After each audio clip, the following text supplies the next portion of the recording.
Show! Então o que a gente vê agora? Depois do grupo de nuvens, a gente vê o grupo mais fácil, que é o grupo de temperatura do ar barra temperatura do ponto de orvalho. O que acontece, temperatura do ar e ponto de orvalho? Esse daqui é a temperatura que é medida lá no termômetro, né? O termômetrozinho que fica dentro lá da caixinha de termômetro, uma casinha bem legal, assim, vou até botar uma foto aí, parece uma casinha de pássaro, né? Ele tem que ser ventilado, ele tem que ter essas venezianas para permitir que sempre o vento que entre ali não supere uma determinada velocidade para não influenciar na temperatura.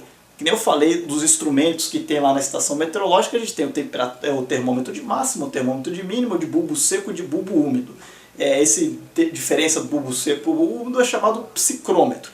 Esse psicrômetro é o que vai te dar a temperatura do ponto de orvalho, enquanto que a temperatura do ar é simplesmente um termômetro de temperatura atmosférica, né? Então o que acontece? Ele fica protegidinho dentro do abrigo, ele vai lá, faz a leitura e descobre quanto é que está a temperatura. Como é que pode vir essa temperatura? Pode vir, sei lá, 32 graus, né? 32, e a temperatura do ponto de orvalho pode estar, por exemplo, 22. Pode estar quebrada a indicação do termômetro, vai vir assim, barra, sei lá, 17.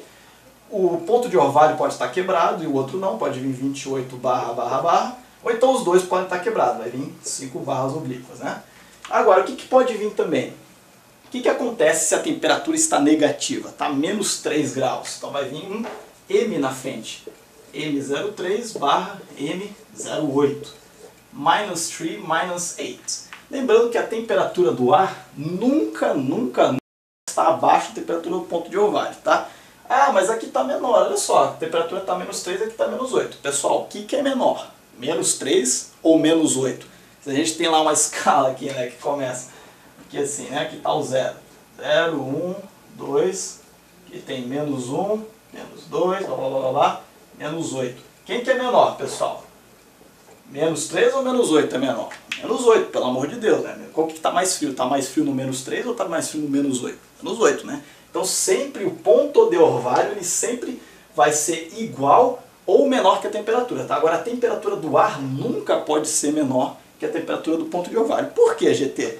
Ah, isso aí é uma condição exótica da natureza? Não, não é isso. É simplesmente que a temperatura do ponto de orvalho, a maioria das pessoas não sabe o que significa, né? As pessoas falam, mas não sabem o que significa ponto de orvalho. Pessoal, ponto de orvalho é um parâmetro estipulado que mede a quantidade de vapor d'água que tem presente na atmosfera. Só que é totalmente condicional à temperatura do ar. Significa que o ponto de orvalho é uma temperatura na qual aquela parcela de ar precisa ter para que 4% da composição dela seja de vapor d'água. GT, você falou grego agora. Vamos comigo, só para você entender o que significa isso. Se eu tenho aqui, por exemplo, 28 barra 22, então temperatura do ar 28 graus, temperatura do ponto de orvalho 22. Significa que essa parcela de ar precisa ter 22 graus, é a temperatura que o ar precisa ter para que a sua composição, se a gente pegar o nosso cubinho lá, pega um cubinho, né? Cubinho de ar assim, né? Para fazer o nosso estudo. Esse cubinho, 4% dele aqui, ó, fazer um cubinho menorzinho aqui, esse cubinho, 4% dele vai ser de vapor d'água condensado, vapor condensado. O que acontece quando a gente tira a temperatura do ar? Pega uma parcela de ar e começa a tirar a temperatura dela. Algumas moléculas naturalmente vão se condensando, é uma característica do vapor d'água.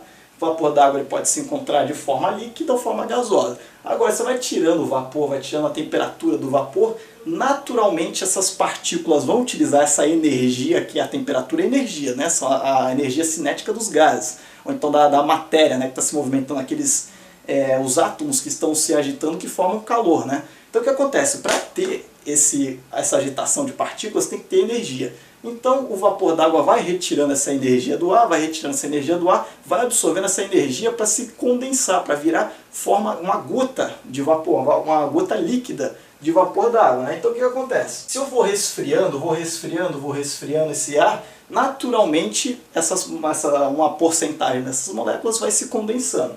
Então o que acontece? Essa temperatura diz que, ó, se você chegar, se essa temperatura aqui chegar a 22 graus, eu vou ter 4% total dessa parcela condensado.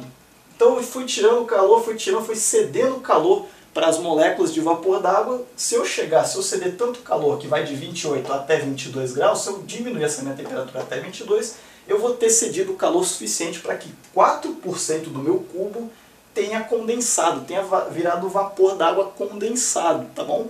E o que isso significa? Se eu tenho aqui 4% desse meu cubo aqui de vapor d'água, os outros 96% pode ser do que quiser, pode ser lá de todas as tralhas que você vai encontrar no ar atmosférico, mas se 4% desse cubo for de vapor d'água, a gente tem a chamada o quê? Ar condensado significa que a gente tem 100% de umidade relativa, tá bom?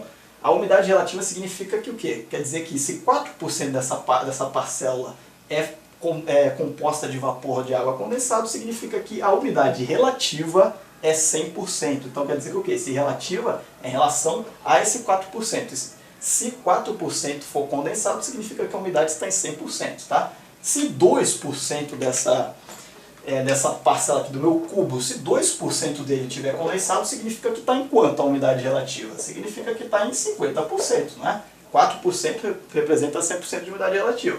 2% dessa parcela vai representar 50% de umidade relativa. Isso daqui forma quase que uma relação direta, né?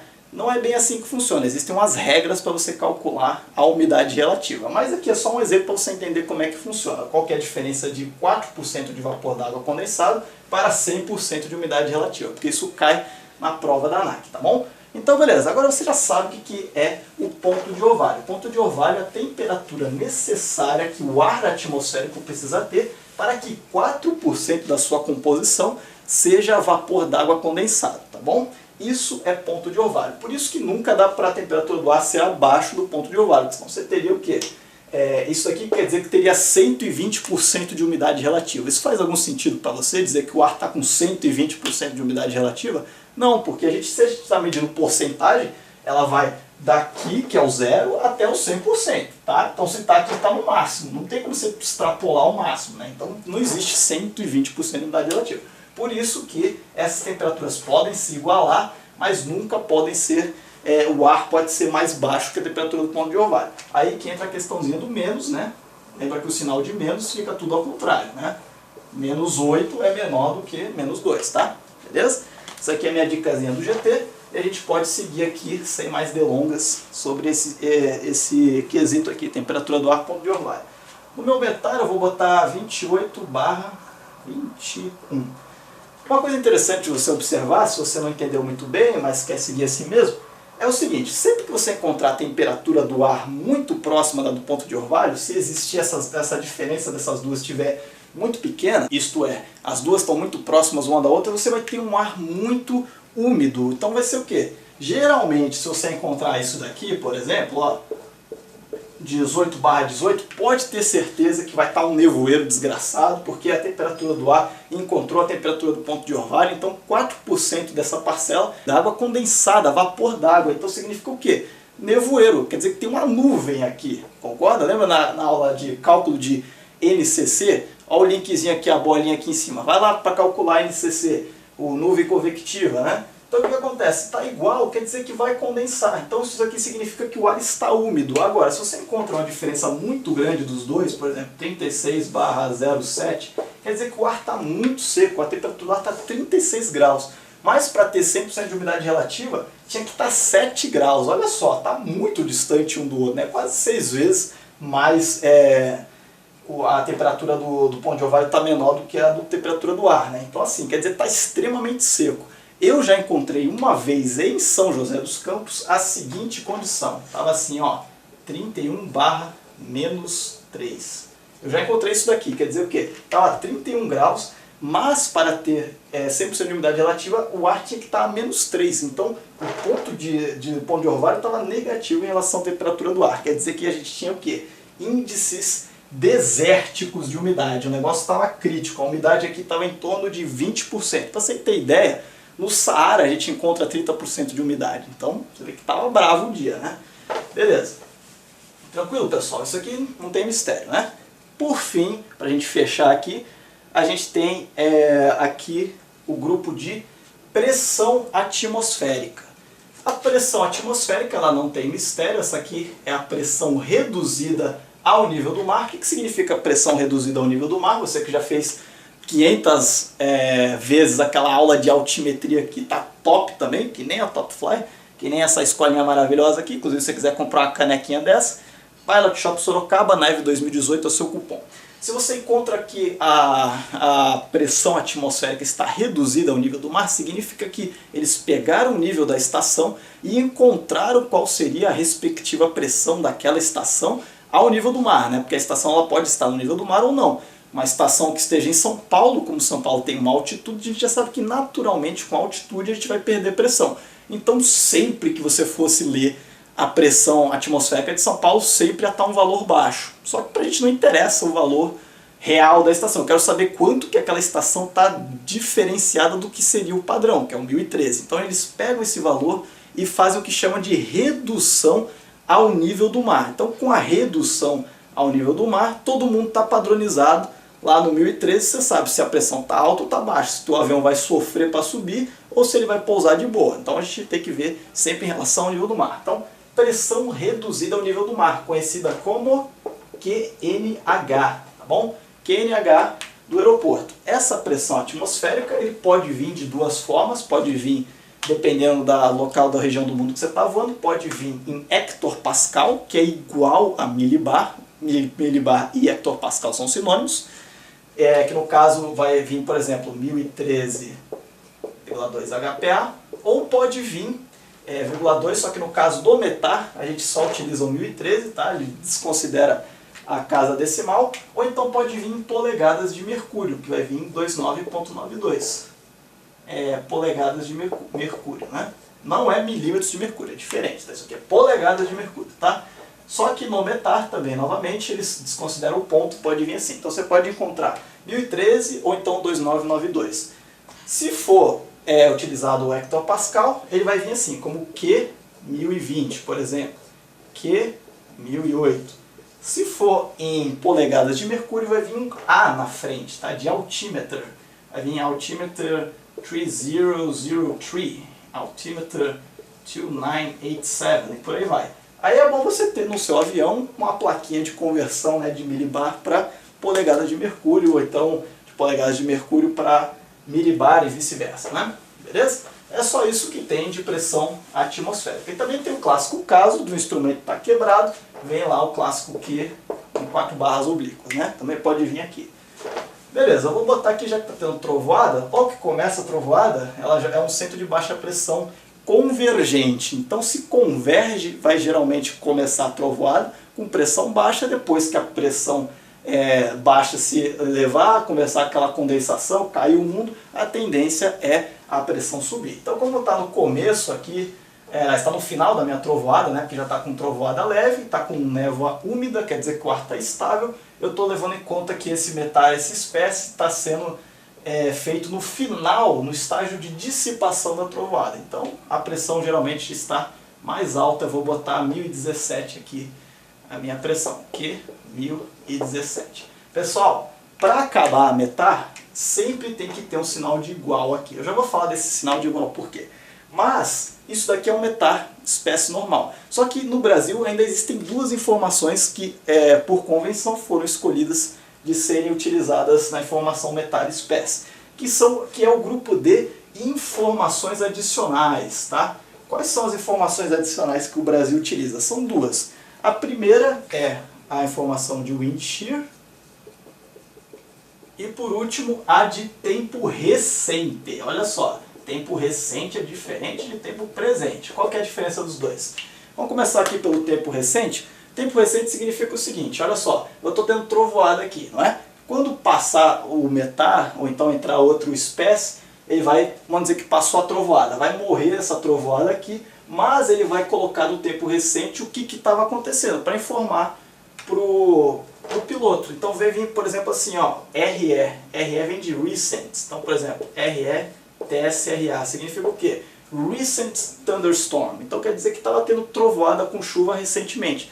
Qual que é a importância do piloto saber isso? É para saber que o quê? Ele vai encontrar pista molhada. Não está chovendo no momento, mas vai encontrar pista molhada. Por que tem que formar trovoada recente? Porque de repente ele pode encontrar o ar eletrificado. O que significa o ar eletrificado? ele vai encontrar no para-brisa dele o fenômeno de fogo de St. Elmo. Não é um fenômeno perigoso, mas só para ele saber que pode encontrar esse fenômeno, para ele não se assustar lá na hora. E também para saber quais são as condições, vai encontrar um ar geralmente mais instável, tendendo a ter estabilidade, vai saber como teve trovoada, o ar ali pode se movimentar de forma desconhecida, né? Porque a trovoada é uma coisa maluca. Beleza, então esse daqui é o de tempo recente e a informação de wind shear. A informação de wind shear é muito simples, ele vem como WS, que é o wind shear, lembrando que isso aqui não vai vir aqui no meu grupo de tempo presente, isso aqui vem no meu grupo de informações adicionais, tá bom? WS, o wind shear, e ele vai colocar qual é a pista que está tendo wind shear, então ele vai botar, por exemplo, runway 10, tá vendo? Então quer dizer que o quê? Está tendo wind shear na pista 10. Se tiver wind shear em todos os lugares, vai vir como WS all runway. Ele fica, ó, todas as pistas do aeroporto estão com a ocorrência de wind shear. Outro exemplo que pode vir é, por exemplo, né, wind shear 09, wind shear runway 09 direita, por exemplo. Pode vir assim, tá bom? E com isso nós fechamos METAR, tá bom, pessoal? Lembrando que sempre ao final da mensagem, eu vou botar aqui wind shear runway 10 e recent thunderstorm rain. Final da mensagem sempre tem que ter o sinal de igual. Por quê, pessoal? Por que é importante você procurar o sinal de igual? Porque imagine que você tem uma folha, geralmente os despachantes operacionais eles imprimem numa folha todas as informações METAR de todos os aeroportos. Então o que acontece? Você pode ter que, por exemplo, no fim de uma página, quebrar uma informação e ela continuar na página seguinte. Você imagina que o final da página coincide com essa parte aqui, ó, do QNH. Então essa parte do QNH ficou aqui assim, na pontinha da página. O piloto está passando, está distraído, ele bota assim, ah beleza, a última coisa que ele viu na página foi QNH 1017. Esse wind shear runway 10 ficou para outra página. Então se o cara estiver distraído, não procurar o sinal de igual, aqui não tem sinal de igual, então quer dizer que ainda tem mais coisa. Isso pode ser imprimido na página seguinte, ou então no aplicativo ele está dando scroll lá no iPad, no iPod, sei lá, da vida lá, ele tá baixando assim e cortar na tela, por exemplo, o sinal de igual, quer dizer que não acabou a mensagem, tem mais coisa. Então você está vendo o perigo que seria se acabasse a página aqui no 1017, ele ia perder a informação que está tendo wind shear. Então se não tiver o sinal de igual, procure em algum lugar, pergunta para o controlador, pergunta para alguém no mundo, pergunta para Deus, pergunta para alguém qual que é o final da mensagem, porque olha só, tem o wind shear. Se ele não vê essa informação de wind shear, ferrou, porque ele vai pousar no aeroporto que está com wind shear. Então tem que ter cuidado, tem que procurar o sinal de igual para dizer que acabou a mensagem. Se ele encontrasse o sinal de igual aqui assim, significa que o fim da mensagem é aqui, então não teria esse wind shear. Mas como o sinal de igual está aqui, significa que ó, a partir daqui tá tranquilo, ó, você não precisa se preocupar mais porque aqui acabou a mensagem meteorológica. Então tem que procurar o igual, se não tiver o igual não acabou a mensagem. Ah, mas se vier um erro de digitação e o cara esquecer de botar o igual, quer dizer que a mensagem é infinita? Não, significa que o cara vai mandar um METAR SPECS corrigido, porque é um erro de digitação se ele não botar o igual, beleza? Pessoal, com isso daqui a gente fechou METAR, tá bom? Agora vamos falar de TAF. TAF, que é um assunto um pouquinho mais complexo, mas envolve toda essa codificação que eu ensinei para vocês, tá bom? Então vem comigo, vamos aprender TAF. Lembrando que é um patrocínio, é um grande prazer anunciar a nossa parceria com a Pilot Shop Sorocaba e com a Top Fly Escola de Aviação. Lembrando que se você quer voar PP, PC, INVA, Multi ou fazer o seu curso de comissário ou mecânico de manutenção de aeronaves, Top Fly aqui no Rio de Janeiro é a melhor escola para você fazer isso. E se você quiser comprar o seu material didático, entra aqui na pilotshopsorocaba.com.br e bota o cupom NAEV2018 que você vai ter 10% de desconto em todos os produtos, tá? Produtos esses que envolvem ó, mousepad, bonitinho, pode ser o seu chaveiro, se você quiser adornar o seu carro também com um adesivozinho da Naeve, e essas suas apostilas, os seus uniformes, os seus computadores de voo, ou então nas canecas também customizadas, beleza? Então entra lá e deixa lá o seu like, faça sua compra. Beleza, pessoal? Vem comigo, vamos aprender TAF agora.